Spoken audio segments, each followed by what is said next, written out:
our foundation. And on my little ceramic tile, you see that I've already got her color and stuff mixed and laid out. I'm going to come back to my old faithful Sonia Kushik brush, bring up some of that product, and I always start from the forehead and work my way down.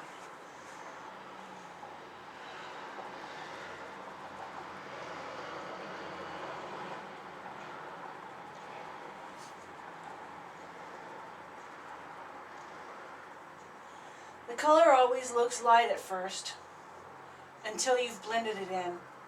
So it might be shocking to see it at first. Go, oh my God, what is she doing? It's so light. But it will blend in better.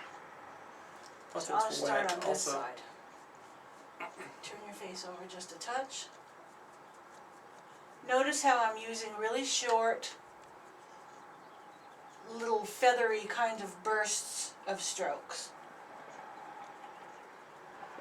Because I want to lay all my color down first. At least that's what I like to do. Not everybody will do it like that, but I like to lay down the bulk of my color first before I start blending. And the nice thing about this brush is that you can get this accomplished very quickly. Not everybody has 2 hours to do makeup. A little bit more on the chin and the upper lip area. Notice how I save the eyelids for last. I do that for a reason. Oh, and I'm going to bring the color down here on the neck where it seemed really orangey at first. Is now going to pretty much blend into the skin. It seems real orangey. Once you've got it covered with foundation, it will really calm down. So you want to go for a nice subtle blend around the collar area.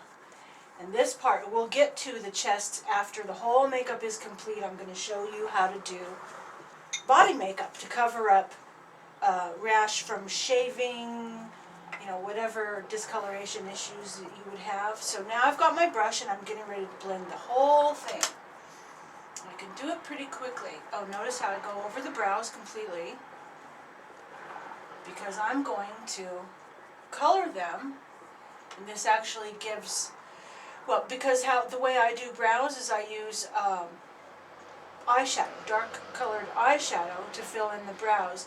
And if you have foundation on the hairs and all through the hairs, this really lets that powder stick on there. It stays on a lot longer than if they were just naked little hairs. Okay, so you blend and blend and blend. Blend and blend.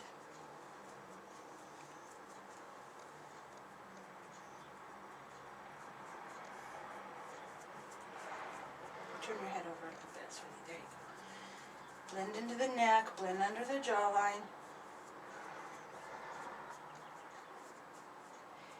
And yeah, I do go a couple of shades lighter than the natural skin tone because it adds youthfulness. As long as it's not white.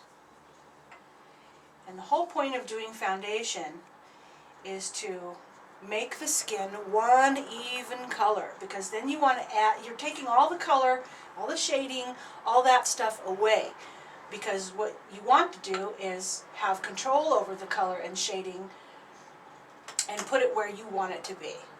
So that's why you pretty much like devoid the entire face of all of its color and shapes and characteristics and make one big flat canvas.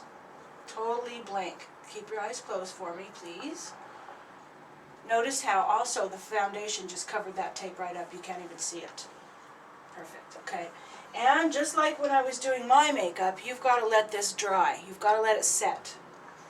The only exception I will make is, I will take a little blush brush, by the way, the ugly, hideous one I showed you before. And I'm going to get a little bit of powder with it. Remember, not too much. You want to tap off that excess. You can actually see it. And then I'm going to powder the lids. And the reason I do the lids first is because if she opens up her eyes, she's going to instantly crease that foundation. And if you powder on top of that crease, you'll never get rid of it. And it absolutely will interfere with the way you do your eyeshadow. So you want to try to get that powdered before you open your eye. Do one eye at a time. You can do it. Okay, so now she's very well powdered. Now you can open up your eyes, you can look around, you can do whatever. But either way, I'm not going to put any powder on her face until I think it's dry. And I can tell by looking at it that it's not dry. There's a little sheen to it. And if you have doubt, then just touch somewhere. But don't touch right in the middle of your face. You will leave a fingerprint. See? There is actually foundation on my finger here. So I'm going to just leave it alone. Clean my hands.